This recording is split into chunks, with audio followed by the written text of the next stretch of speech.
kuukausipalaveri 11, Graan Parviainen Huru, morjesta. Terve, terve. Hyvää päivää.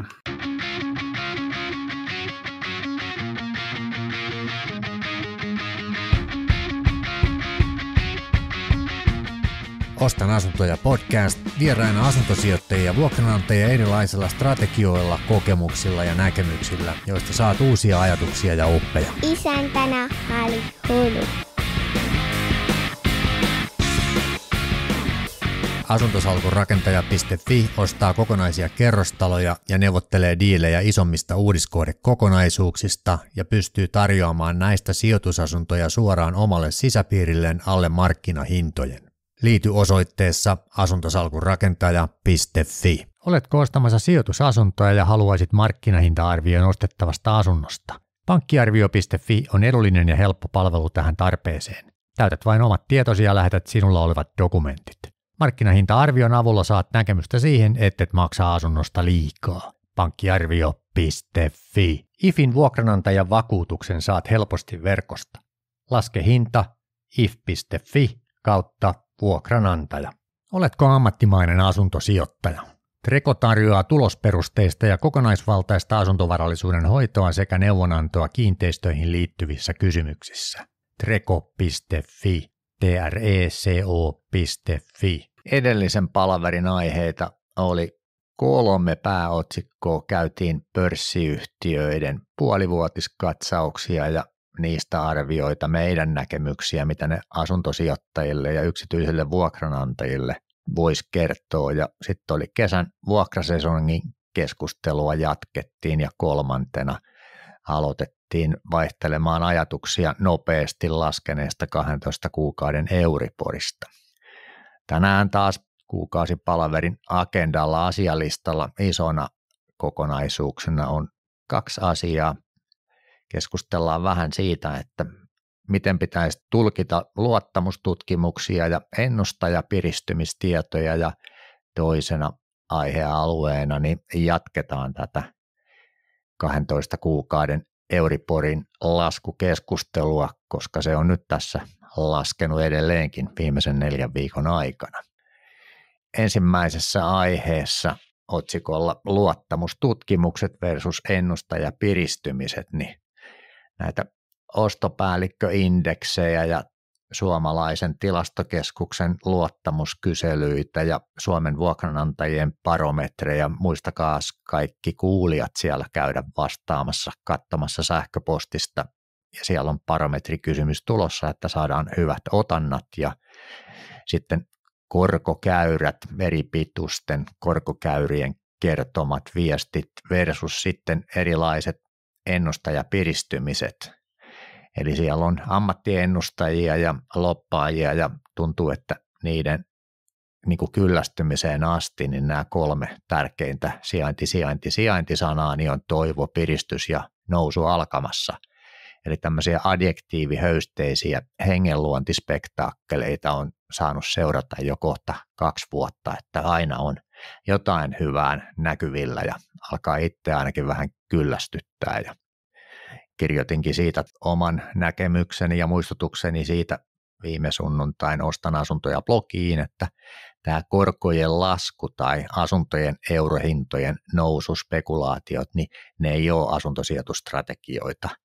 Huomasin taas, että aika monelle on nopeasti tapahtunut tämän korkojen laskun ja näiden valtamedia-hypetysotsikoiden myötä niin paluu siihen aikaisempaan uskomukseen, että ihan kohta asuntosijoittaja vuolee kultaa, kun asuntojen hinnat kääntyy nousuun. Ja sitten meillä on toisaalta ihan realistisesti olemassa kotikutoisia alvikorotuksia, astui just voimaan lisää kustannuksia. 1.1.2025 tulee uusi rakennuslaki, joka lisää kustannuksia, työllisyys heikkenee, hallituksen tukileikkauksien vaikutukset on edelleen vasta menossa käytäntöön, velkaa otetaan enemmän kuin ajateltiin, opiskelijoiden asumislisäsiirto alkaa 1.1. muistaakseni, eli on paljon tällaisia selvästi ei-positiivisia hypetysuudistuksia, joita ihan tässä kotikutosesti on päättäjien toimesta tehty.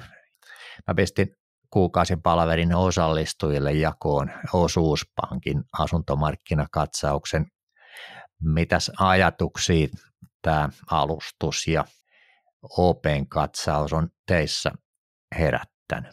No, mä voin täältä ensimmäisenä sanoa, koska ehdin ekana, Jesse jäi kakkoseksi. Ihan noin yleisluontoisesti nyt tässä, kun on meidänkin keskusteluissa käytiin aihetta läpi, vähän ennustetta ja katsauksia, niin mä kirjoittelin tässä justiin Harri sun alustuksen aikana itselle muutaman asian nyt vaan muistutuksena, kun näitä katsauksia luetaan, niin noin on aika sellaisia spekulatiivisia asioita, mitä mä kirjasin tähän, on niin kuin usko, toivo ja sitten spekulaatio. Nämä toistuu tosi paljon nyt tämänhetkisissä ekonomistien puheissa ja eri instanssit, mitkä tuottaa erilaista tutkimusta, dataa, uutiset kertoo meille, valtakunnan uutiset, niin ne on aina sellaista, ne on uskon asioita, toivon asioita ja spekulaatioa. Ne ei ole sellaista niin kuin varsinaista realismia, ihan hyviä asioita, kyllä toki käsitellä näinkin, mutta sitten mun mielestä niin kuin semmoisia oikeita asioita, mä nyt listasin pari asiaa, sanokaa työ lisää, mutta mä ainakin nyt näkisin tässä meidän asuntosijoittamisaiheessa, niin on tämmöinen reaalitalous, sen niin kuin seuraaminen ja ymmärtäminen ja sitten niin kuin historia. Mä oon huomannut itse sen, että mitä enemmän tutkii niin kuin historia, vaikka taloushistoriaa, niin mun mielestä parasta opiskelua, kun kertailet, miten historiassa on, miten talouden kehitys on mennyt milloinkin ja millaisia syklejä sinne lisääntyy, niin olen huomannut, että ne on sellaisia sitten jo paljon merkityksellisempiä asioita, ainakin itselleni. Mitä te olette mieltä? Joo, teemoja samoja tässä kovasti tutkinut ja ehkä haluan tarttua heti tuohon historiateemaan, kun muuttosiivousta on tässä kotona tehnyt ja mulle tuli vanha lehtileike vuodelta 2014 kesäkuulta, missä otsikko kertoo, että uustuotannon näkymät ensi vuodelle synkkenevät 90-luvun tasolle. Eli kesäkuu 2014 ja lehti kirjoittaa, että mennään 90-luvun tasolle uustuotannossa. Ja sitten yhtä aikaa, jos me katsotaan sinne historian peiliin, niin Euribor 12 kuukautta oli kyseisenä ajankohtana niin 0,488. Tässä on ehkä semmoinen niin kuin läpileikkaus vähän tähän päivään, että kun nyt me tultiin 4-3 ja lähdetään sitten miettimään sitä, että lähdetään hehkuttaa, että nyt markkinaa piristyy ja sitten me leikataan 10 vuotta takaperin ja otsikko ja se fakta oli tuollainen, niin tämä olisi ehkä yksi hyvä paikka peilata, että mitä silloin tapahtui tai miten nämä ajat eroavat toisistaan.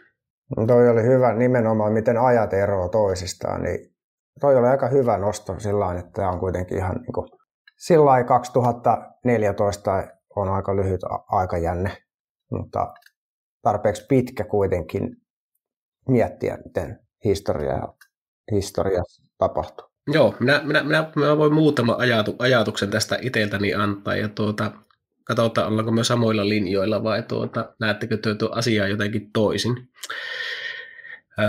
Tässä selvästi oli ehkä jonkin sortin käännekohta meillä täällä Suomessa, että noita asuntorahastoja taito tulla aika lailla markkinalle erityyppisiä ja ne sitten keksi tavallaan tämän uustuotannon ja nollakorkoajan kanssa tämä niin kuin asuntosijoittamisen niin sanotusti.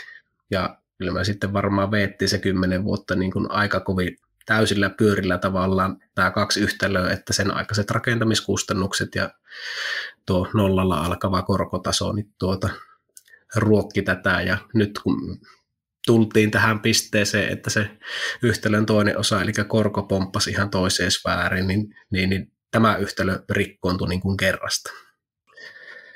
Ja sitten nyt kun me ollaan 2 vuotta käytännössä sitten oltu tässä uudessa korkotasossa verrattuna tähän äskeiseen mainittuun aikalinjaan, niin jos me katsotaan näitä katsauksia ja raportteja, mitä tässä nyt on viimeisen 2 vuoden aikana tapahtunut kiinteistömarkkinassa, kun nämä transaktiot on niin kuin selvästi, toki näillä kaikilla segmenteillä leikkaantunut, mutta mitä siellä on niin kuin rupenut näkymään, niin siellä on ainakin minun silmään niin kuin pistää tällaiset korkeimman tuottotason segmentit on lähtenyt nousemaan tässä. Ja tässä on ehkä se hyvä aasinsilta meillä tähän yksityisen vuokran antamisen asiaan, että itse ajattelen näin, että tämmöisessä ajassa niin varsinkin tämä vanhempi asuntokanta, mikä lähtökohtaisesti edustaa tätä korkeampaa tuottokantaa, ainakin kassavirrallisesti, niin tulee ottamaan nyt nousua tavallaan väkisin tästä ympäristöstä. Mä oon tämän historia-ajatuksen kanssa oppinut suhteellisen vanhalla iällä ja aina ne ei mene yksi yhteen.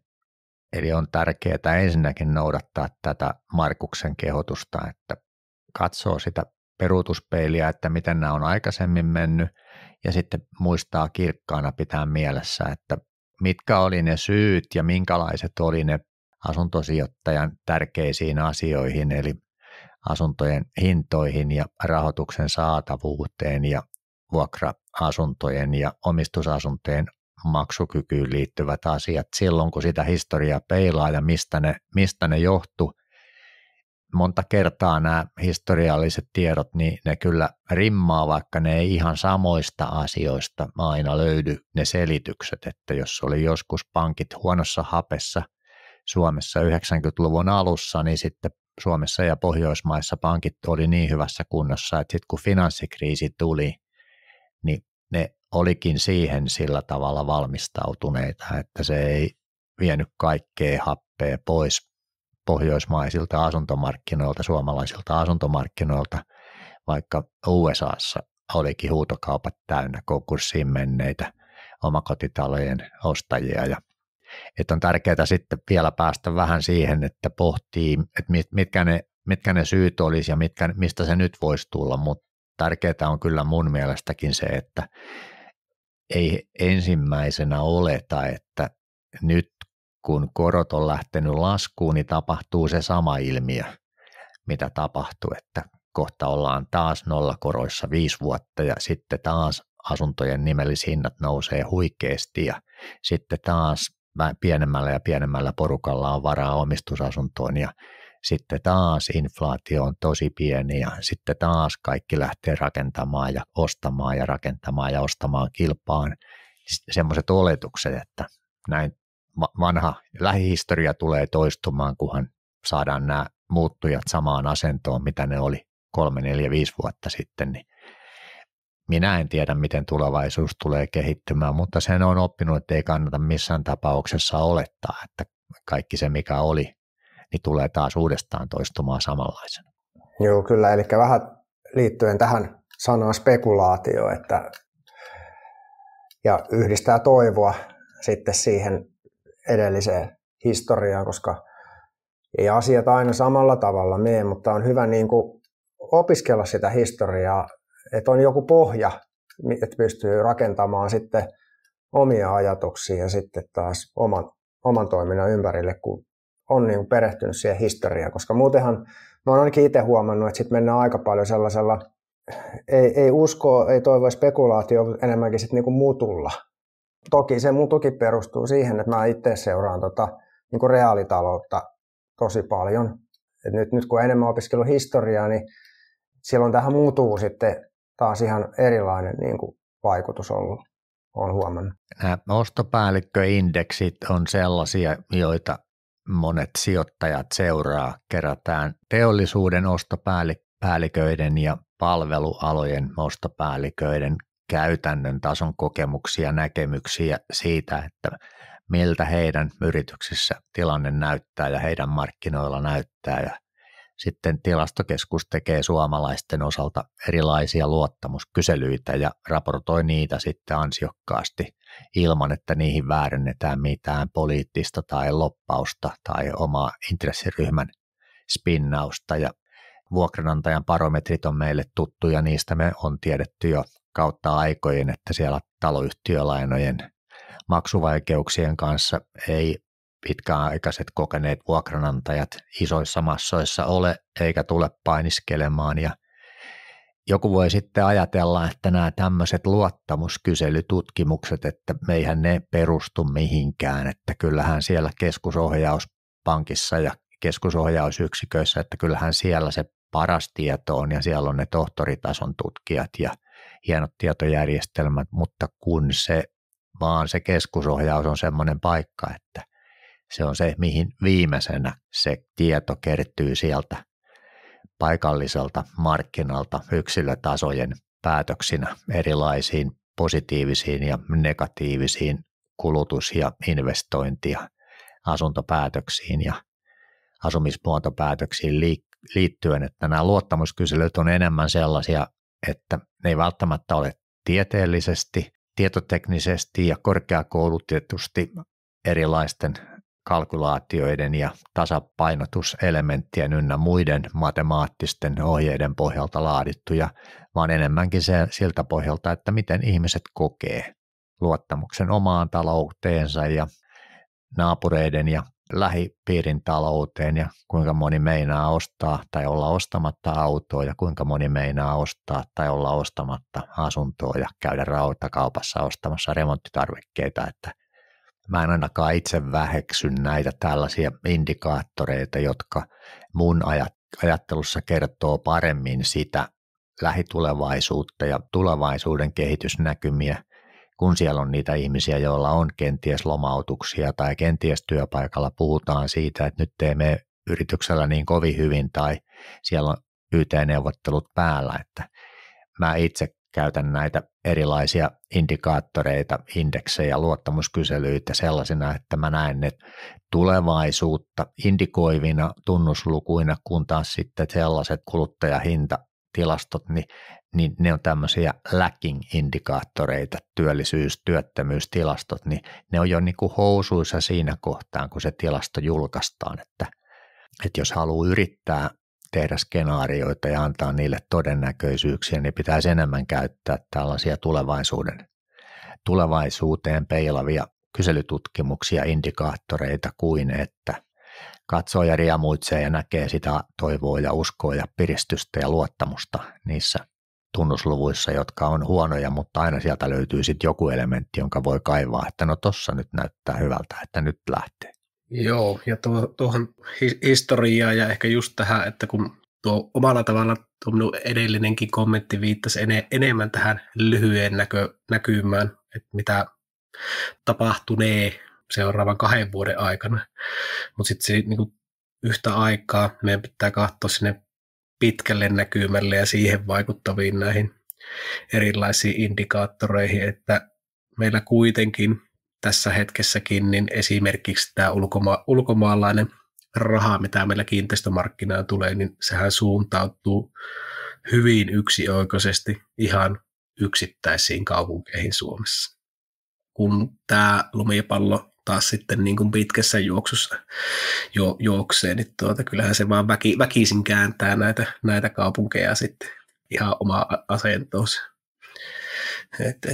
Ehkä tietysti tätäkin eroa, että tuo media myllyttää koko ajan käytännössä vaan tätä lyhyttä päätyä ja siinäkin mennään vielä alle ehkä sen 2 vuoden sykliin, että se on kyllä just historian peiliä tai just nykyhetkeä. Se, minkä takia nostettiin tämä osuuspankin asuntomarkkinakatsaus esille, niin tästä puuttuu sellainen yletön hypetys. Täältä löytyy paljon asuntosijoittajille ja vuokranantajille sellaista tietoa, jossa on mainittu, miten asiat vois kehittyä ja miten erilaiset muuttujat on muuttuneet, mutta semmoinen yletön hypetys ja väittäminen siitä, että nyt näistä voidaan tunnistaa joitain tulevaisuusennusteita varmalla pohjalla niin, että uskalletaan sanoa, että näin tulee käymään. Se puuttuu näiden osuuspankin raporttien tekijöiden sanastosta, että täällä on semmoisia hyviä, että puhutaan asuntojen hinnoista ja puhutaan rakentamisesta ja puhutaan lainakoroista ja puhutaan lainamäärästä ja sitten nähdään positiivisia merkkejä ja nähdään merkkejä siitä, että pohjat on takana ja sitten sanotaan tällaisia, että nopea asuntopula kuitenkin on liioittelua tai korkojen lasku tukee asuntomarkkinoita hiljalleen tai pikaista elpymistä ei kuitenkaan ole luvassa, että nämäkin on tulevaisuusennusteita, että voi hyvinkin olla, että jotain pikaisempaa, positiivisempaa tapahtuu. Voi hyvinkin olla, että sellaisia pikaisempia, positiivisempia ei tule tapahtuu, vaan tulee taas seuraavassa vaiheessa jotain negatiivisempia uutisia, että ei me nyt tiedetä, miten 6 miljoonaa suomalaista on sopeuttanut kulutustottumuksiaan, kun ensimmäinen 10 päivää on eletty 25,5% alvikantaa. Et sen takia tämä katsaus on niin kuin hyvä ja mieluummin nostaa tämän nimellä esille positiivisena katsauksena, että täältä saa paljon sellaista tietoa, joka pakottaa pohtimaan lukijaa, että tässä on näitä faktoja ja sitten pitää itse tehdä se oma skenaario ja oma todennäköisyys, ja sopeuttaa näitä siihen omaan paikalliseen markkinaan, niin kuin Jesse taas tosi tärkeänä asiana nosti, että nämä asuntomarkkinat on paikallisia ja ne elpyy eri tavoilla, eri syistä, eri-aikaisesti. Mun mielestä tuohon OP:n asuntomarkkinakatsaukseen voisi sanoa semmoisen hyvä keksi justiin tämmöisen vähän vertauskuvan, että mä ainakin niin kuin koen tämän sillä tavalla, että tässä on niin kuin käsitelty nyt tässä katsauksessa tätä asuntoaihetta siinä mielessä, että asuntomarkkina on just semmoinen syklinen ja sitten, että mä voisin vähän niin kuin kuvitella, että tässä mä katson nyt tätä asuntomarkkinakatsauksen, tässä on tämmöinen iso kerrostalo tässä kansikuvassa ja että tämä on vähän niin kuin semmoinen iso valtamerilaiva, mikä kääntyy suhtkut hitaasti ja eikä sitä voi kauhean nopeasti kääntääkään, mutta jos mä mietin sitä, että toki tässä on niin kuin tullut iso jarrutus asuntomarkkinoilla, niin mä nyt vähän niin kuin kuvailisin, että tämä valtamerilaiva on semmoinen, että sitten ei pysty tosi hidasti niin kuin käännellä mihinkään, mutta sitten niin kuin nopeutta pystyy säätelemään, että siellä on niin kuin keula- ja takapotkuri, että siinä niin kuin pystyy vähän niin kuin tekemään asioita, mutta mun mielestä tämä katsausta, kun mä oon nyt kelannut tässä meidän tallennuksen aikanakin, niin tulee hyvin semmoinen kuva, että tässä on niin kuin hyvin realistisia asioita ja just vähän niin kuin ajateltu tätä asiaa niin, että asuntomarkkina on syklinen ja sitten niin moni asia vaikuttaa tavallaan siihen syklisyyteen ja sitten erityisesti asuntomarkkinan, niin kun, että kuinka paljon tehdään asuntokauppaa, niin se on just sellainen, että siinä sit etupotkuria niin kun pystyy ikään kuin käyttämään hyväkseen, että se asuntokauppa, asuntojen hinta, niin ne saattaa aika nopeastikin tulla muutoksia, niin kuin nyt on huomattu, mutta sitten semmoiset isot käännökset on aina hitaampia. Joo, on tähän yrittänyt poimia niin kuin se omaan kuvan muodostamiseksi joitain asioita, että mikä tämän uudisasuntojen tekemisen niin kuin voisi laukasta. Sitten mä pyrin ottaa täällä nyt muutamat faktat tähän pöydälle. Eli 2 kaupunkia, mistä saa hyvin dataa, Helsinki ja Tampere. Vapaat vuokra-asuntoyksiöt niin kuin lukumäärällisesti on palannut tuonne vuoden 2020 tasolle. Sitten 3 huonetta, samat kaupungit, 3 huonetta, keittiö tai suuremmat asunnot, niin me ollaan niissä vapaissa vuokra-asunnoissa edelleen niin kuin suurimmassa lukumäärässä koskaan. Sitten minkä tämä OP:n raportti vaikka tässä näyttää, että uusia asuntoja yhä myymättä selvästi tavanomaista enemmän niin kuin kokonaisuudessaan, ja sitten sillä ihan ensimmäisillä sivuilla oli, että suurin hinnanlasku on sitten osunut niihin yksiöihin. Eli jos toistenpäin ajatellaan, niin ne on ollut taas niitä tuotteita, mistä sitä suurinta katetta kumminkin käytännössä siinä rakentamisessa on saatu, niin nyt niiden kysyntä on kumminkin taas sen rakentamisen näkökulmasta tai niin kuin sijoittamisen, ostamisen näkökulmasta heikko. No sitten kuitenkin me leikataan tuonne, että Suomen asuntotuotannon arvioitu tarve, tämä on VTT, Teknologia- ja tutkimuskeskuksen tuoreesta raportista, niin meillä on maltillinen skenaario siellä 30 000 asuntoa vuodessa. Ja sitten tämä heidän pääskenaario on 35 000 asuntoa vuodessa 2040 vuoteen asti. Ja sitten jos me katsotaan taas tämän vuoden rakentamisen lukuja, niin ARA-asuntoja plus 9600 ja Gründiä 2000 asuntoa. Eli me oltaisiin siellä jossain 12 000 asunnon paikkeilla. Niin jos me vuodessa käytännössä tehdään tuon 20 000 asunnon vajaus, ja nykytuotannolla siis esimerkkinä tällä nykytuotantotasolla 12 000 asuntoa, niin me tehdään niin kuin monien vuosien pullonkaula-ilmiö tässä näin, ja tämän ketsuppipullon patoutuminen on ehkä pakko kumminkin alkaa jossain vaiheessa. Mut nyt onkin oikeastaan tämä mielenkiintoinen teema, että näitä jokaista kaupunkia katsotaan just tässä hetkessä näillä nykyisillä muuttujilla kiinni. Ja siihen ei ole niin kuin selvästi semmoista selvää nykyisillä kustannustasoilla, että sinne helposti saisi näitä yksittäisiä taloja niin kuin usean asukassegmentin tai usean ostajan segmenttiin kiinni. Tätä OP:n asuntomarkkinakatsausta, kun tässä kehutaan, niin tärkeää ja mielenkiintoista on muistuttaa se, että tässä on reilu 30 sivua graafeja. Ja yksi näistä graafeista kertoo vuokrakehitystrendillään. Ja siinä on pääkaupunkiseudun ja koko maan ja muun Suomen vuokrat.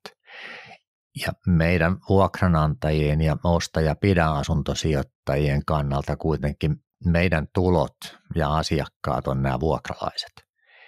Et kun näitä asuntomarkkinakatsauksia ja uutisia ja raateja kuuntelee, niin siellä mainitaan aina välillä, että sijoittajakysyntä on elpymässä. Se, mikä mua kiinnostaa ja mikä näistä katsauksista päällisin osin melkein kaikista, melkein kokonaan puuttuu, mikä mua kiinnostaa tietenkin vuokranantajana ja vuokraustoimintaa harjoittavana yrittäjänä, on, että miten vuokramarkkinat kehittyy, miten erilaiset vuokra-asuntoja tarvitsevat ja haluavat segmentit, asiakasryhmät kehittyy, mistä niitä tulee, paljonko niitä vuokra-asuntoja pitäisi olla vuokralaisten tarpeisiin. Niin näistä asuntomarkkinakatsauksista on todella vaikeaa löytää sellaista tietoa, jossa olisi näitä vuokra-asuntojen kysyntää koskevia faktoja tarkasteltu ja esitetty ja arvioitu. Eli tämä osta- ja pidä-asuntosijoittaminen ei suinkaan ole sitä, että seurataan, miten asuntomarkkinoilla uudistuotannot alkaa ja mitä rakennusliikkeet menee ja miten korkokehitykset menee ja miten omistusasuntolainoja haetaan. Että pitäisi päästä sinne perille pohtimaan sitä, että miten näiden vuokra-asuntojen kysyntä kehittyy ja minkälaiset asiakassegmentit niitä tarvitsee. Ja mä konkretisoin vielä tätä yleispuhetta sellaisella, että hyvin yleisesti on esitetty viimeisten vuosien aikana, kun nämä 12 kuukauden euriborit on nousseet nopeasti ennustuksia nopeammin ja jyrkemmin, niin on sanottu, että asuntosijoittamisen suosio on laskussa. Ei asuntosijoittajat ole tyhmiä. Asuntosijoittajat, vaikka ei käyttäisi mitään muuta laskentakaavaa kuin sitä huonointa mahdollista vuokratuottoprosentin laskentakaavaa, niin ei se suosio ole laskenut, vaan ne Excelit, kun niihin laitetaan nämä luvut, missä oleellisina tekijöinä on asuntojen hinnat ja hoitovastikkeet ja remonttikustannukset, korjausarviot, niin sieltä tulee sitten äkkiä sellaisia laskelmia, että ei niitä asuntoja pysty ostamaan niillä hinnoilla, millä markkinoilla on tarjolla ja niillä 20% keskimääräisillä hoitovastikkeiden nousuilla ja niillä lainaehdoilla ja niillä korkojen nousuilla. Ei asuntosijoitus, osta- ja pidä asuntosijoittaminen, vuokraustoiminta, omaisuus, laina sijoittamisen muotona, ei sen suosio ole mihinkään vähentynyt. Asuntosijoittajien Excelit vaan on näyttänyt sellaisilta, että nyt ei ole sen hintaista rahoitusta tarjolla ja nämä asuntojen hinnat ei ole riittävästi laskenut, että nämä Excelit näillä tarjolla olevilla laina- ja korkoehdoilla ja hinnoilla, joilla kauppaa syntyy isossa kuvassa, ei ole nyt ollut mahdollista ja järkevää ostaa näiden laskentakaavojen pohjalta asunto- ja vuokraustoiminnan käyttöön, kun vuokralaisilla on reilusti tarjolla valittavana vuokra-asuntoja sellaisilla vuokratasoilla, jotka on matalempia, jolla meidän asuntosijoittajien laskelmat toimii, tai sitten vuokralaisilla ei ole varaa maksaa niitä vuokria, jotka saisi nämä kannattavuuslaskelmat näyttämään järkeviltä, että ei se tarkoita sitä, että asuntosijoittamisen suosio on laskussa, vaan Excelit ei toimi, laskelmat ei toimi. Nyt vaan täytyy odottaa ja katsoa, että muuttuuko tilanteet muuttujien osalta sellaiseen suuntaan, että jälleen tulee kannattavaksi ja järkeväksi kasvattaa sitä omaa asuntomäärää, jolla voi sitten enemmän tarjota niitä vuokrakoteja sellaisia kysyville ja tarvitseville. Joo, tuo oli hyvä, että otit, Harri, koppasit nimenomaan tuohon kiinni. Mä lähestyn tätä samaa aihetta nyt tavallaan tällä kulmalla, että jos miettii tuon uudistuotannon kautta vaikka tuota yksiöongelmaa, kun se kysehän on just siitä, että se Exceli ei vaan näytä sitä investointia niin kuin kannattavaksi. Mutta niin kuin yhtä aikaa me nähdään nämä yksiöt myrkyllisenä, tai ei miten myrkyllisenä, mutta siis niin kuin, ei tämän hetken ostotuotteena. Ja sitten otetaan se hyvä esimerkki vaikka nyt tämän paljon siteeratulta Helsingin kaupungilta. Täällä on elokuun lopulta uutinen, missä kerrotaan, että yhä useampi Hekan asunnonhakija kieltäytyy tarjotusta asunnosta. Tänä vuonna kieltäytymisprosentti oli heinäkuun loppuun mennessä noussut jopa 57%. 57% kieltäytyy tarjotusta asunnosta. Ja pitkä juttu ja uutinen, mutta pointti on se, että tarjotaan siis liian isoja asuntoja. Eli kysyntää on niissä yksiöissä ja ehkä niissä pienemmissä kaksioissa, eli edullisimmissa asunnoissa. Ja niitä kun ei tuoteta, tai meillä on niin kuin, kaupungit ajanut myös niin kuin väkipakolla huolimatta siitä markkinakysynnästä sitä tietyn tyyppistä tilaa jakamaan näille asuntokohteille, niin kyllä se aika raadollisesti näkyy vaikka nyt tällä hetkellä noissa Helsingin kaupungin luvuissa. Kyllä näissä kieltäytymisprosenteissa sieltä löytyy varmaan paljon selittäviä tekijöitä. Mulle ei taaskaan tullut mieleen sellaista, että tämä millään tavalla ei vahvistaisi niitä asioita, mitä ollaan jo useammassa kuukausipalaverissa selitetty, että kun nämä ARA-vuokrat niin pitkään, kun niiden sääntöjä ei aleta muuttamaan, niin nämä vaan heijastaa sitä kustannustason nousua, eli ne on pakko viedä sinne vuokriin. Aina kun se vuokrankorotus tulee, ja nyt taas tammikuussa tulee Helsingin kaupungin Hekan ARA-asuntoihin seuraava vuokrankorotus, koska kustannukset on taas noussut, niin se vaan nostaa sitä vuokralattiaa. Ei se lisää vuokra-asuntojen kokonaiskysyntää, mutta se nostaa sitä vuokralattiaa, eli pienentää eroa ARA-asuntojen ja markkinahintaisten vuokra-asuntojen välillä. Ja jossain kohtaa voi käydä sitten niin, mitä kuukausi sittenkin pohdittiin Kojamon tulosvaroituksissa, että jossain kohtaa sen pitäisi alkaa sitten näkymään sellaisena, että sikäli mikäli asuntojen kysyntä on lähelläkään sellaista tasoa, mitä tämä VTT:n ennustukset on, niin jossain kohtaa se sopeutuminen alkaa tapahtumaan, ja totta kai sitä sopeutumista voi pitkittää sillä tavalla, että taas veronmaksajien piikkiin käynnistetään lisää erilaisia ARA-kohteita, joita sitten rakennusliikkeet joutuu ottamaan nollakatteella ja miinuskatteella, ja sitten raportoidaan, että kummallisesti näissä ARA-kerrostalokohteissa rakennuskustannukset on paljon halvempia kuin kaikissa muissa kerrostalokohteissa, niin sieltä alkaa se yritystalouden ymmärrys jo häipymään ihan kokonaan, kun sellaisia uutisoidaan ja raportoidaan, että kyllä ne yritykset joutuu pitämään ottamaan niitä kohteita miinuskatteellakin, jotta saa kiinteät kustannukset katettua ja ylipäänsä yritystoiminnan pysyvän pystyssä niin pitkään, että jotain markkinatalouteen liittyvää positiivista kehitystä alkaa tapahtumaan.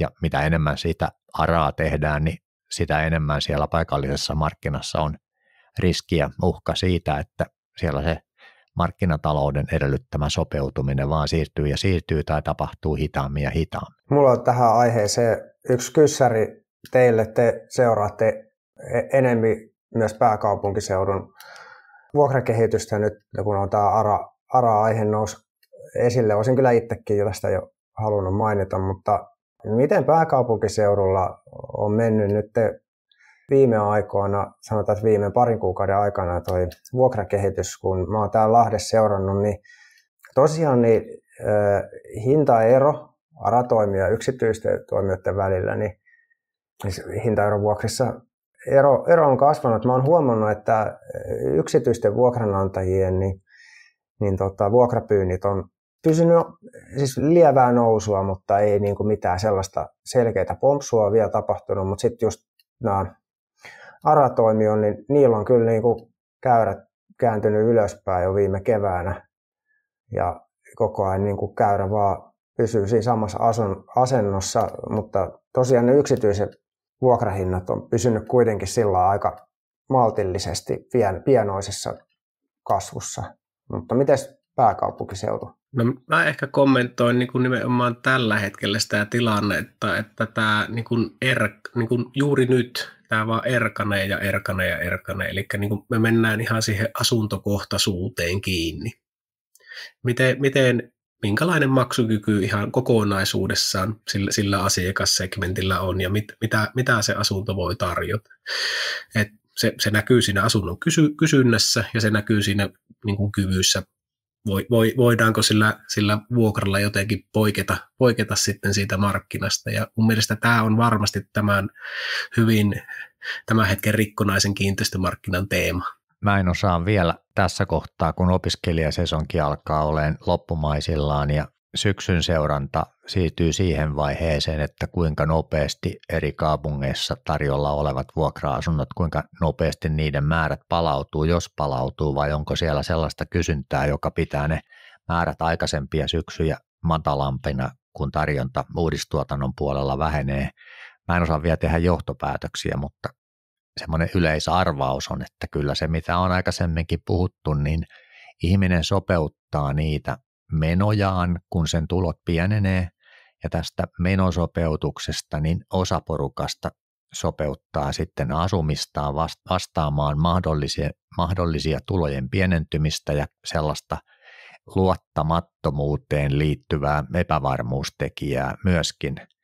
Eli haetaan niitä edullisempia asumisratkaisuja tai lykätään niitä päätöksiä ja siirrytään sitten vaikkapa esimerkiksi Helsingistä Vantaan puolelle.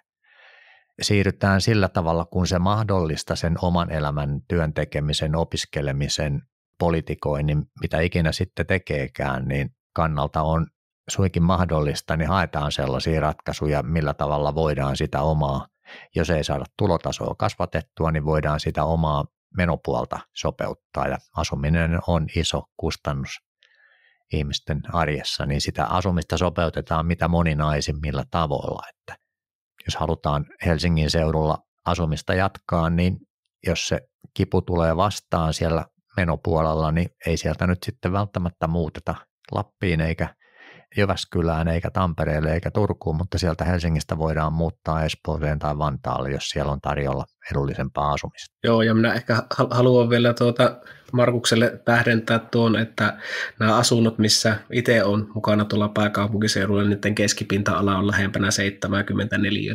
Eli ne ei ole, jos mietitään, niin ne ei ole vaikka niitä pienimpiä yksiöitä. Eli se edelleen mä viittaan siihen, että se asiakassegmentin ymmärrys tietysti pitää olla rinnan siinä, että miten se vuokra voi kehittyä.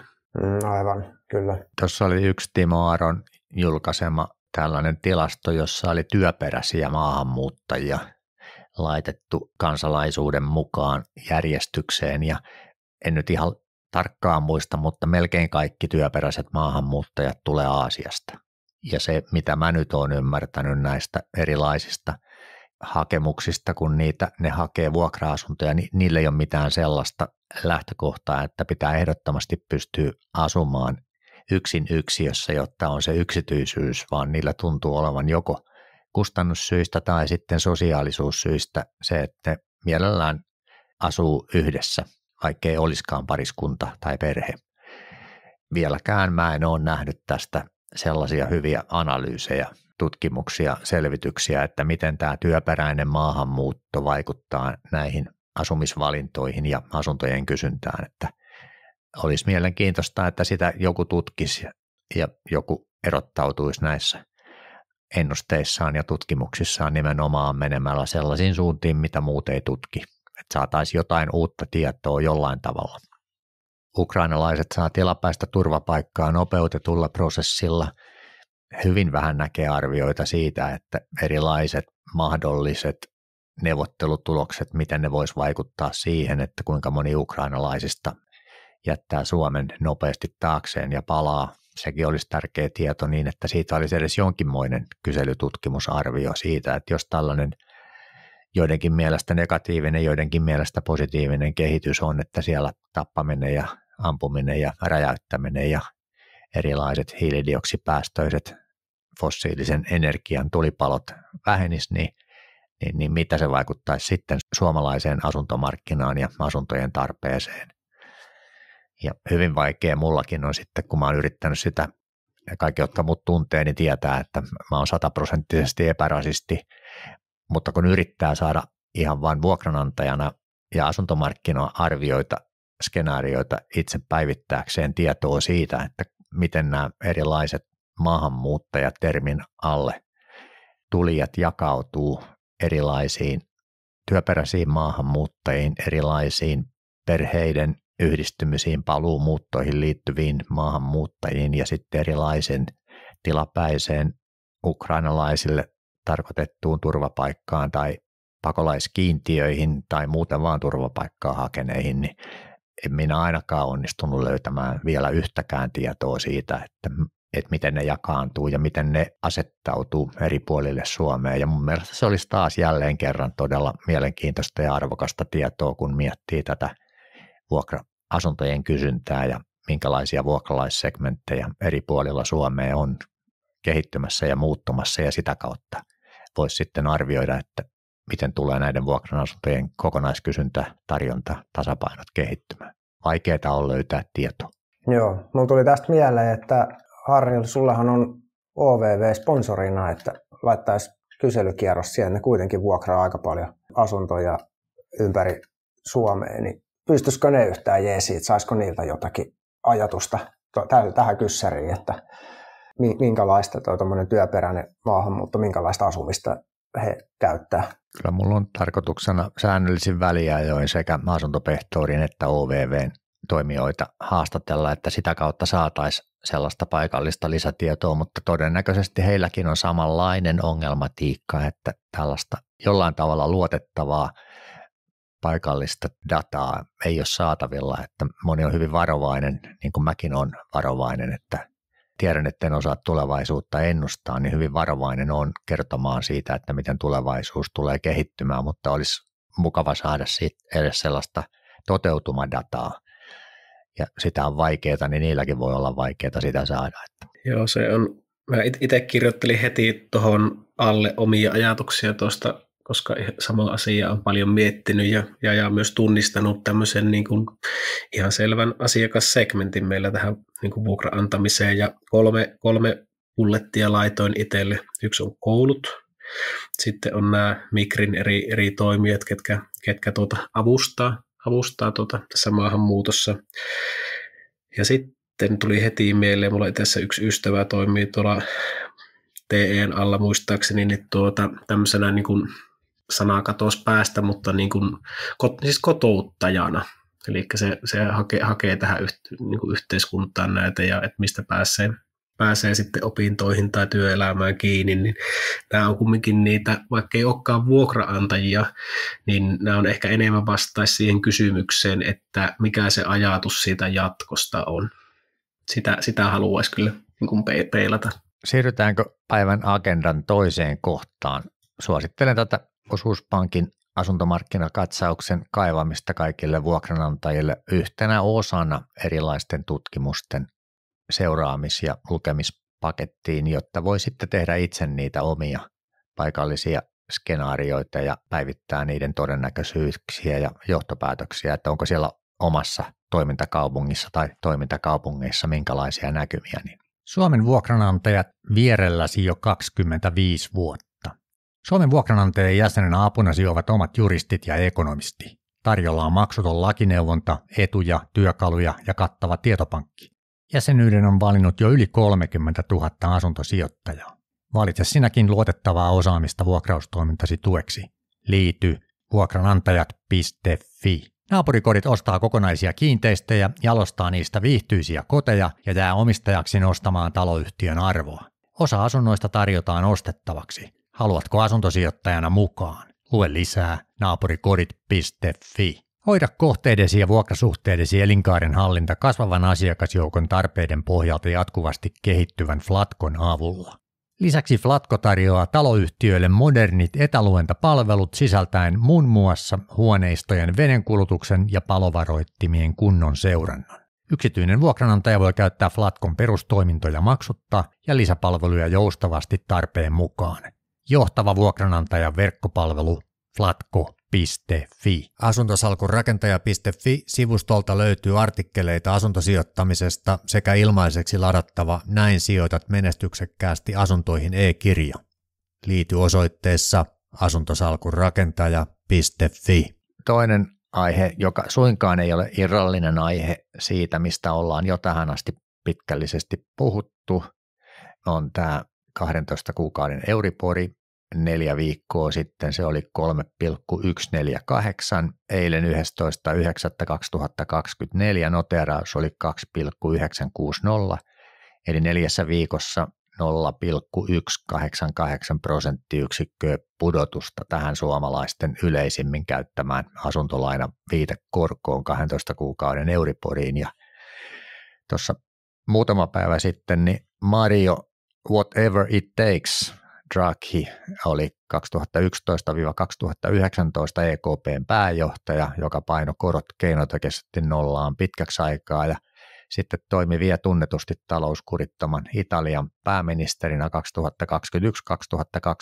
ja teki nyt kevyen 400-sivuisen raportin EUsta ja varoitettiin, että eurooppalaisten hyvinvointi, sosiaaliturva ja vapaus on uhattuna, jos nykymenoa jatketaan. Ja yllätys, yllätys, ratkaisu on sitten tietysti talouskasvu ja yllätys, talouskasvua saadaan, kun pistetään 800 miljardia vuosittaisella investointiohjelmalla menemään, jotta Eurooppa pärjää kilpailussa USAta ja Kiinaa vastaan ja tekoälyä pitäisi investoida ja vihreään energiaan pitäisi ja lääketeollisuuteen ja kuljetukseen kaikki on kehitettävä ja samanaikaisesti Apple sitten julkisti iPhone 16 Proon, jossa on edistyksellistä tekoälyominaisuutta ja eurooppalaiset tekoälystä kiinnostuneet ja tänne tekoälykehittäjiä ja korkean tason työperäisiä maahanmuuttajia houkuttelevat, niin sai sitten lukea, että näitä iPhone 16 Proon tekoälytoimintoja niin ei oteta EU:ssa käyttöön sen takia, että täällä on semmoiset säännökset, että nämä tekoälyjutut ei näihin EU-byrokratioihin helposti ainakaan Applen asiantuntijoiden mielestä sovellu, eli ne ei tule nyt sitten meidän EU-laisten käyttöön ja kokeiltavaksi.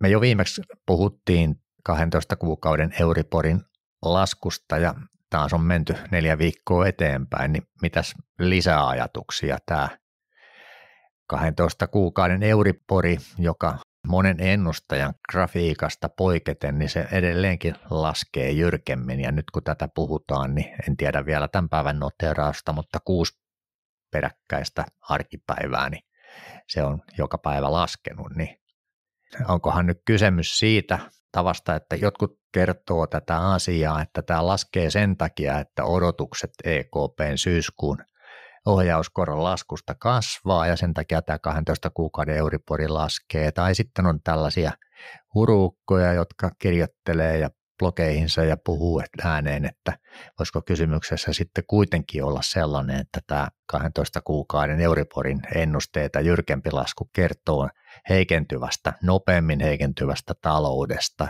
Kiitos. Osittain kuuluu liian pitkälle ja liian kireänä pidetyn rahapolitiikan seurauksena.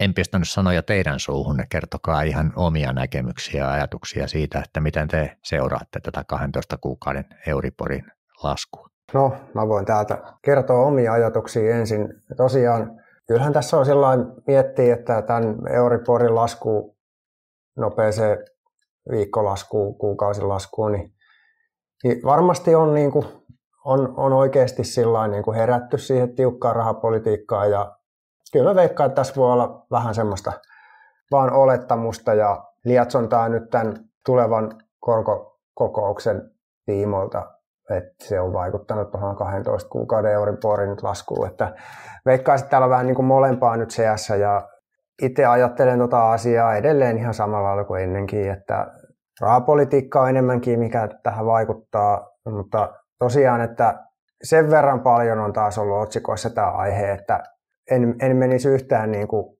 sitä väittää vastaan, etteikö tässä voisi olla nyt kyseessä vähän sekin, että tämä aihe on nyt niin kuin joka mediassa ja kaikkialla nyt ollut pyörityksessä, niin sekin on painanut sitten 12 kuukauden Euribori ja korkoennustetta sitten matalemmalle.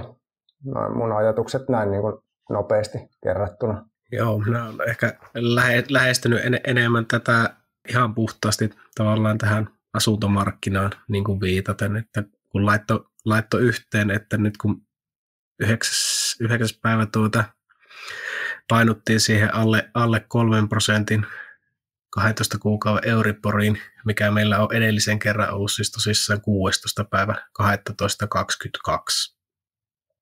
Ja sitten taas peillaan tavallaan näitä 2 päivää, näiden 2 päivän otsikoita, niin tuolla on 22 kyllä ei tehty enää uudisasuntokauppaa ja tänä päivänä sitä sitten vähän niin kuin hehkutetaan.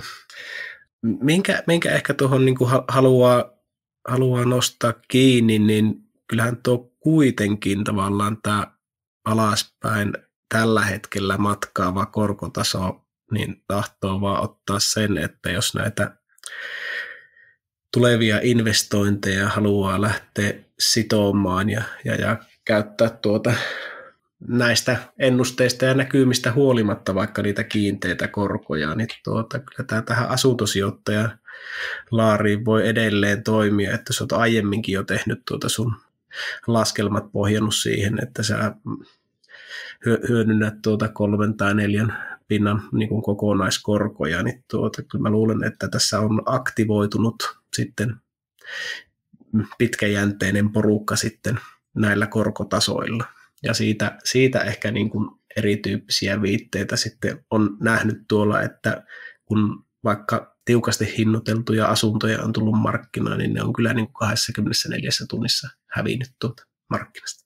Mä tykkään siitä, että asiat esitetään selkeästi ja kirkkaasti asioina ja mua harmittaa ja häiritsee tosi paljon se, että kun esimerkiksi mä näin jatkuvasti sellaisia lauseita, että inflaation hidastuminen ja palkankorotukset nostaa ostovoimaa.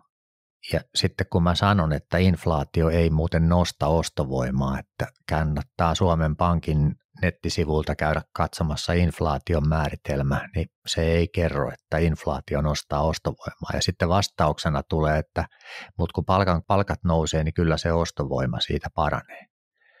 Ja mä haluaisin, että tökin siinä aina sitä, että puhuttaisiin asioista niin kuin ne on, eli sanottaisiin, että inflaation hidastuminen heikentää ostovoimaa hitaammin kuin korkeampi inflaatio, piste. Palkankorotukset nostaa ostovoimaa, piste. Arvonlisäveron korotus heikentää ostovoimaa, piste. Ja mennään taas tähän ensimmäiseen otsikkoon, että tällaista niin kuin adjektiivihypetystä. Ei semmoisella, että jatkuvasti luodaan uskoa ja toivoa ja piristymistä asioiden perusteella, jotka ei ole totta. Ja sitten huomataan, että nyt alkaa tämä kuluttajien luottamus menemään asiantuntijoihin, kun ne jo kohta 2 vuotta on luonut uskoa ja toivoa piristystä, ja se ei sitten realisoidu, ei sitten millään. Ja nyt tässä ohjauskorko ja 12 kuukauden Euribor-korko ja 10 vuoden korko, tässä keskustelussa on jälleen se sama ongelma, että millään ei tahdo niin kuin löytää niitä asioita. Ja mulle asiat tarkoittaa sitä, että mikäli on asuntolainat tai tulohankkimislainat tai taloyhtiölainat sidottuna 12 kuukauden Euriborin muuttuvaan korkoon, niin 12 kuukauden Euriborin lasku pienentää korkomenoa, piste. mulle se ei tee mitään muuta kuin se pienentää sitä korkomenoa. Sillä voi olla sitten erilaisia vaikutuksia, että jollekin se voi tarkoittaa sitä, että kun se tarkistus tulee 11 kuukauden tai 10 kuukauden päästä, niin talous on niin tiukalle, että nyt on pakko lähteä myymään niitä asuntoja sen takia, että ei ehdi odottamaan siihen, että viime kesäkuussa 2-3 kuukautta sitten päivitetyt 12 kuukauden Euriborit päivittyy 9 kuukauden päästä alaspäin, vaan nyt ei pysty enää hoitamaan niitä lainoja. Ja sitten taas toistepäin sellaisilla, joilla on korkosuojaukset, niin ei niillä aikaisemmin noussut eikä niillä nyt laske. Ja sitten on se osajoukko, jotka pystyy ja joilla päivittyy ja jotka ihan selvästi hyötyy siitä, että korkomenojen laskun kautta heille jää kuukausittain enemmän euroja käyttää johonkin muuhun, jota voi esimerkiksi olla sitten alvikorotusten takia nousevat kulutusmenot. Eli ei ole itsestään selvää, että nämä 12 kuukauden Euriborin kautta tulevat säästöt ihan heti alkaa näkymään valtavana kulutus- ja investointiintona, koska on paljon muita tekijöitä, jotka on näitä tällaisia epävarmuustekijöitä ja ihan oikeasti realisoituvia kustannusnousuja. Et mulle riittää niin kuin se, että jos 12 kuukauden Euribori mulla laskee, niin mä tiedän, että tuossa lainassa, kun se päivittyy, niin nyt mun korkomeno laski ja samanaikaisesti mulla voi olla jonkun lainan korkosuojaus päättyä, niin mä näen heti, että nyt mulla korkomeno nousi. Ja se, mitä mä katson, on, että oliko nettovaikutus positiivinen vai negatiivinen, ja sitten se otsikoista riippumatta, niin on juuri se, miten se vaikuttaa kenties mun käytettävissä oleviin kassavirtoihin. Eikä ole mitään järjestelmää, kukaan ei multa kysy, että miten tämä vaikuttaa. Mutta siitä huolimatta asiantuntijat tuntuu olevan yhtä mieltä siitä, että piristyy. Voi olla juuri niin kuin tässä OP:n asuntomarkkinakatsauksessakin sanotaan, että nämä markkinakorot on laskenut vauhdilla viime viikkoina ja sen laskun odotetaan jatkuvan maltillisempana. Korkojen lasku tukee asuntomarkkinoita hiljalleen. Korkojen lasku tukee asuntomarkkinoita hiljalleen. Se on mun mielestä ihan hyvin sanottu. Siinä ei väitetä, että asuntomarkkinat piristyy valtavasti ainoastaan sen takia, että korot laskee. Siinä vaan sanotaan, että korkojen lasku tukee. Sitten työttömyys heikentää, lomautus heikentää, huonot talousnäkymät heikentää, huonot uutiset heikentää.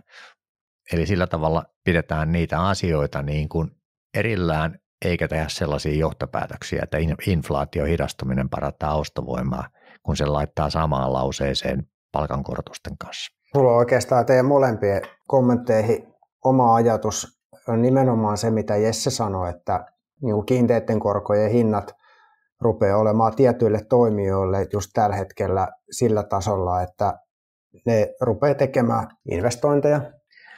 Ja sitten taas palataan sitten just tähän, mitä Harri vähän peilasi, että tämmöinen niin kuin kotitalouksien tilanne sitten tässä nämä Euriborit laskee, että mikä nyt vaikutus olisi sitten esimerkiksi asuntokauppamäärien kasvuun tai ylipäätään elpymiseen, niin mä taas näen kyllä, että vielä ollaan sellaisessa tilanteessa, että nimenomaan niin kuin Harri sanoi, että tämä nyt käännös tapahtuu kuitenkin tässä pikkuhiljaa ja osa kotitaloudet niin on tosi tiukilla ja sitten ylipäätään sitten vaikka et kotitaloudet olisikaan tiukilla, niin semmoinen taloudellinen epävarmuus on edelleen läsnä, että se on nimittäin aina iso merkitys siinä, kun kotitalous lähtee tekemään sitä yleensä elämänsä suurinta investointia, että asunto ostamaan, niin se, että pelkästään ne tämmöiset niin kuin siinä mielessä myönteiset korkouutiset, niin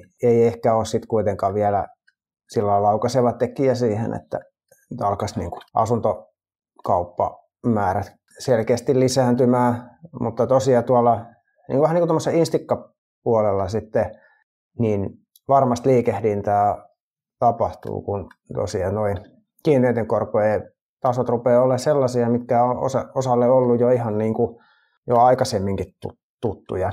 Ottakaapa esille tästä OP:n asuntomarkkinakatsauksesta sivu 21. Tämä asunnot halpoja tuloihin nähden, muiden asumisen kustannusten nousu kuitenkin syönyt hyötyä. Tämähän nyt ottaa nimenomaan Suomen asuntomarkkinan tämän kiinni ja massana. Ja jos tätä niin kuin katsoo, niin me ollaan menty tuosta vuodesta 2010 niin vuoteen 2020 tuommoista kuolleen käyrää. Toisin sanoen meillä on niin kuin näitä käytettävissä olevien tulojen suhteen myös kehittynyt käytännössä asuntojen hinnat täällä niin kuin Suomessa. Ja minä ajattelen tätä asiaa nyt sillä tavalla just tämän korkojen kautta, että jos sä pystyt pysymään tässä leikissä mukaan, eli pystyt sijoittamaan niihin asuntoihin, missä sulla vuokratuloa tulee sitten joka kuukausi sitä sijoitusta vastaan, niin sä voit tehdä sieltä sitä tuottoa. Mutta jos pelaat tämän korkotason takia itses pois tästä pelistä, niin Suomessa eihän tämä niin kuin näillä käyrillä tavallaan ole sitten, sulla ei ole niin kuin muita mahdollisuuksia niin sanotusti tässä näin. Tässä ei tässä Open rapsassa sitä olla, mutta jos katsoo silleen, että laittaa vaikka niin kuin meidän muut Pohjoismaat, sama Helsinki, Tukholma, Kööpenhamina, Oslo rinnakkain, niin nämä meidän käyrät on niin kuin aivan toisen näköiset tuolla toisissa Pohjoismaissa, missä sitten varmaankin on tehty paljon sitä, että sitä arvonnousua vastaan niin sanotusti, niin voi vähän tulkita korkoa ja sitä koronlainan käyttämistä vähän toiselta kulmalta, mutta tämä Suomen käyrä on kumminkin niin tasainen viiva, että tätä on pakko ehkä katsoa mun mielestä vähän toisesta kulmasta täällä meillä. Tämä oli tosi hyvä nosto. Tätä käyrää kannattaa katsoa ja lukea sieltä huolella ne sanat ja siinä näytetään asuntojen reaalihinnat. 2010-2022, niin aika pieni haarukka tosiaan on. Tai 2010-2021, niin se on aika tosi pieni haarukka, missä ne on suurin piirtein niin kuin vaakasuunnassa kehittyneet. Me ei olla pitkään aikaan puhuttu asuntojen reaalihinnoista ja asuntojen nimellishinnoista. Tämä on yksi semmoinen asia, mikä mua mietityttää tosi kovasti, että Suomessa asuminen on halpaa ja suomalaiset keskimäärin on rutiköyhiä. Kun yksityinen vuokranantaja miettii sitä asuntosijoittamista, niin mä en ainakaan uskaltaisi laskea sitä asuntosijoittamisen tuottoa, reaalituottoa seuraavilla vuosilla sen pohjaan, että joku keskuspankki tekee jotain liikkeitä ja valtiot tekee jotain liikkeitä ja EU tekee jonkun 800 miljardin investointiohjelman, josta kukaan ei yhtään tiedä, että mistä ne 800 miljardia tulee. Että mä keskityn itse tässä omaisuuslaissa koko aika pohtimaan sitä, että onko tämä sijainti ja onko tämä asunto ja sellainen, että tämä olisi vuokraustoiminnan käytössä houkutteleva, näyttäisi vuokralaisen silmissä arvokkaalta tulevat vuodet eteenpäin. Ja sitä kautta tunnistan itseni sellaiseksi, joka tarjoaa näitä vuokrakoteja ja niitä vuokrakoteja pitäisi pystyä niille vuokralaisille tarjoamaan sellaisilla vuokrilla ja mun pitäisi saada ne kustannukset pidettyä sellaisilla tasoilla, että mä saan siitä toiminnasta pientä, pitkäjänteistä, turvallista tuottoa niin, että pystyn sitten sitä tuottoa investoimaan taas eteenpäin. Mä en ollenkaan pysty käsittämään sitä, että millä tavalla tämän graafin pohjalta me pystyttäisiin nyt asuntosijoittajina alkaa puhumaan sellaisesta, että nyt pitäisi alkaa ostamaan sijoitusasuntoja, jotta pääsisi mukaan markkinahintojen tulevaisuus nousuhissiin ja sitä kautta voisi tehdä tuottoa. Mitään sellaista politiikkalinjausta tai päättäjien vastuullisuustason lisääntymistä tai mitään sellaista järkevää ei päivittäin pysty mistään uutisista näkemään, että Suomi olisi jollain tavalla jättämässä tämän omapäisen linjansa ja siirtymässä jollain tavalla peesaamaan skandinaavisia tapoja kehittää yhteiskuntaa ja kasvattaa kotitalouksien ja yritysten varallisuutta ja vaurautta ja saada enemmän ihmisiä töihin yksityisen sektorin työpaikkoihin. Ei mitään, päinvastoin. Kyllä mä ainakin keskityn tässä omassa ajattelussani paljon enemmän siihen, että mulla on mahdollisuudet tarjota näille vuokrakotia tarvitseville suomalaisille hyviä ja turvallisia asumiskokemuksia ja mä oon kilpailukykyinen siinä toiminnassa muihin paikallisiin toimijoihin suhteutettuna ja jopa siinä määrin, että pohdin sitäkin mahdollisuutta, että on nollaan suurempi todennäköisyys olemassa siihen, että siihen mun kilpailukykyyn pitää liittyä ajankohtia, jolloin vuokrakotia tarvitsevilla ei yksinkertaisesti ole enää mahdollisuuksia maksaa nousevia markkinavuokria vuodesta toiseen, vaan mun pitää kilpailla sitä kautta, että mä pystyn tarjoamaan niitä vuokrakoteja muuttumattomilla vuokrilla tai hyvin hitaasti nousevilla vuokrilla, ja siitä huolimatta mun toiminta pysyy kannattavana, kun jotkut toiset on olettanut, että he pystyvät kyllä tätä kannattavuutta sitten tulevaisuudessa parantamaan sen takia, että hoitovastikkeet laskee ja vuokrat nousee ja vakuusarvot nousee ja korot laskee.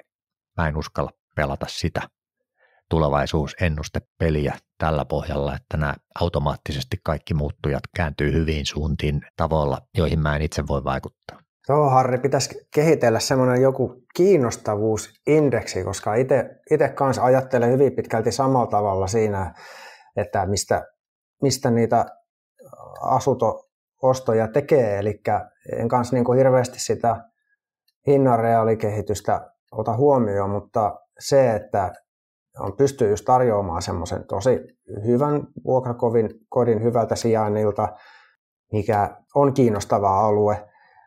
Ja sitten mä niin keskityn, jos tämmöinen kiinnostavuusindeksi siihen laskisi mukaan sen, että vaikka hintakehitystä ei olisi, mutta taloyhtiö on hyvin pidetty, hyvin hoidettu hallinto, remontit tehty ajalla ja sitten on niin kuin taas taloyhtiö lainarahoittajan silmissä sellainen kohde, mille aina löytyy sitten rahoitusta, kun tarvitsee tehdä jotakin remonttia, että se on hyvin hoidettu, niin semmoinen kiinnostavuusindeksi, eli se, että sen alueen taloista niin se olisi ei ehkä kiinnostavin, mutta kiinnostavimpien joukossa siinä mielessä, että se saa rahoitusta remontteihin ja on remontoitu kohde ja sillä on niin kuin jatkumo, kun sitten taas niin kuin ääriesimerkki voi olla ja löytyy ihan siitä tien toiselta puolelta, että siellä on tällä hetkellä jo sellainen tilanne, että pankki ei niin kuin mukisematta annakaan putkiremonttilainaa ja sitten pitää niin kuin hakea keinoja siinä, että miten sitten niin kuin saadaan se putkiremontti sinne tehtyä, niin tämmöinen niin kuin kiinnostavuusindeksi voisi olla sitten just semmoinen, ainakin itsellä omassa toiminnassa se just siitä, miten niin kuin ostopäätöksiä sitten tekee. Joo, tuota mä halusin vähän särkeä tuohon Harri äskeiseen lausuntaan just sitä, että kuitenkin meidänkin toiminta taitaa kaikilla ohjata myös siihen, että me tehdään myös niin sanotusti sitä osakepoimintaa sieltä. Eli no, nyt puhun ainakin itsestäni, että sieltä haetaan niitä asuntoja ihan niin kuin, ei pelkästään se taloyhtiö, tai toki taloyhtiö, mutta sitten vielä se myös tarkasti se asunto sieltä, että sen asunnon oikein mikrosijainti, sen ikkunanäkymät, valoisuus tai muut ominaisuudet poikkeaa sillä tavalla siitä massasta tai vaikka tässä hetkessä tuotetusta massasta. Että sen potentiaalinen ostaja maksaa siitä todennäköisesti enemmän siitä asunnosta tai sä saat siitä sitä markkinavuokraa korkeampaa vuokraa. Että nämä on kuitenkin niin kuin niitä poikkeuksia tuolla markkinassa, mitä sitten niin kuin ainakin itse on pyrkinyt sitten poimimaan. Mä oon kyllä samaa mieltä, että tässä on se mahdollisuus, mitä monta kertaa toistetaan, että sillä omalla työllä voi parantaa niitä omia tuottonäkymiä ja pienentää niitä omia riskejään siinä paikallisessa markkinassa, kun nimenomaan keskittyy poimimaan ja hakemaan sieltä sellaisia kohteita, missä ne riskit on suhteellisesti pienemmät ja ne ostetaan oikein, ostohinnat on kohdallaan. Ei niin, että me ostetaan vaan ihan mitä tahansa hyviä asuntoja, vaan ostetaan oikein ja sitä kautta saadaan sitä kannattavuutta paremmaksi ja luodaan niitä puskureita. Jos nyt miettii sitten ihan tavallista aloittelevaa tai pientä asuntosijoittajaa, niin tyypillisesti isossa kuvassa Suomessa linjasaneerattomista asunnoista maksetaan ylihintaa ja juuri linjasaneerauksesta valmistuneista asunnoista maksetaan alihintaa. että jos tätä poimintatyötä tekee ja on varovainen asuntosijoittaja, niin sitten sellaisesta taloyhtiöstä, missä isot saneeraukset on jo valmistuneet ja poistuu se kustannusriski siihen saneeraukseen plus sitten se pankin lainan kielteisen päätöksen riski, eli se asuntotaloyhtiö on sitten jo seuraavaksi 40 vuodeksi teknisesti asumiskelpoinen ja se on rahoitettu. Ja sitten jos hakee sellaisia, että 10 vuoden päästä tulee linjasaneeraukseen, niin mitä enemmän on sitä omaa osaamista ja mitä enemmän pystyy sitä kautta peilaamaan, että nyt juuri tässä taloyhtiössä tällaisilla ostotavoilla pystyy sitä ostamaan sitä asuntoa sen verran edullisesti, että siellä on näitä tulevaisuuden riskejä vastaan olemassa sellaista korkeampaa tuottoa, jolloin se taloyhtiö pystyy hoitamaan sen linjasaneerauksensa ja sitten ne osakkaat ja itse asuntosijoittajana pystyy saamaan kerryttämään sitä kassavirran kautta sitä puskuria siihen tulevaan remonttiin ja sitä kautta hoitamaan sen kannattavuuden pitkällä aikajänteellä kohdalleen. Niin kyllä mä oon entistä vahvemmin sitä mieltä, että tämän vuokranantaja ja asuntosijoittajan pitäisi erityisesti keskittyä niihin asioihin, joihin hän itse pystyy vaikuttamaan, eikä ajatella, että hän nyt osaa ottaa kantaa johonkin tulevaisuuden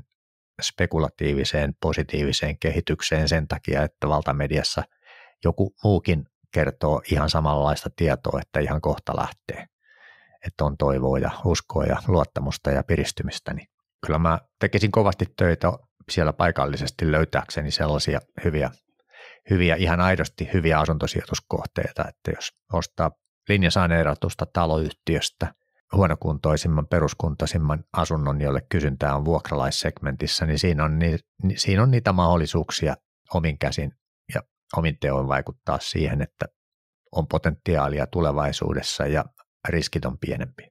Yksi muistutus, vielä varmaan 1 kuukausipalaveri ehditään pitämään ennen sitä, mutta kun alkaa tulemaan näitä syksyn tilastolukuja ja arvioita asuntomarkkinoista, niin tärkeää on muistaa, että vuosi sitten 16.10.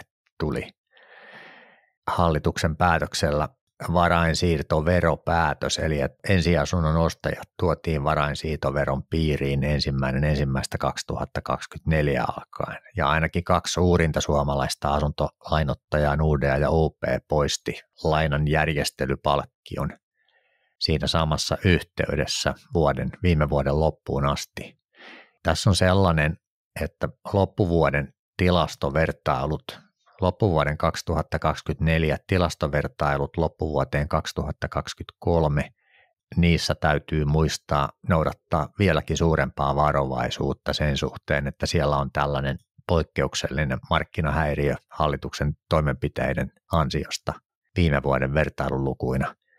Siinä joutuu taas jokainen olemaan tarkkana ja tekemään niitä omia analyysejä ja johtopäätöksiä, koska aivan varmasti tulee olemaan niitä asiantuntijoita, jotka unohtaa, mitä he on viime syksynä ennustaneet ja unohtaa, että tämmöinen tapahtuma viime syksyn aikana ylipäätänsä oli ja verrataan appelsiineja ja omenoita ja saadaan hienoja otsikoita tai kamalia otsikoita riippuen siitä, kuka on ennustamassani ja kuka on asiaa tuntemassa, niin kannattaa nyt jo ne omat aivonystyrät saattaa asentoon, että meillähän oli viime syksynä tämmöinen häiriötilanne ja nyt pitää sitten osata itse arvioida, että miten se vaikuttaa tuleviin vertailulukuihin.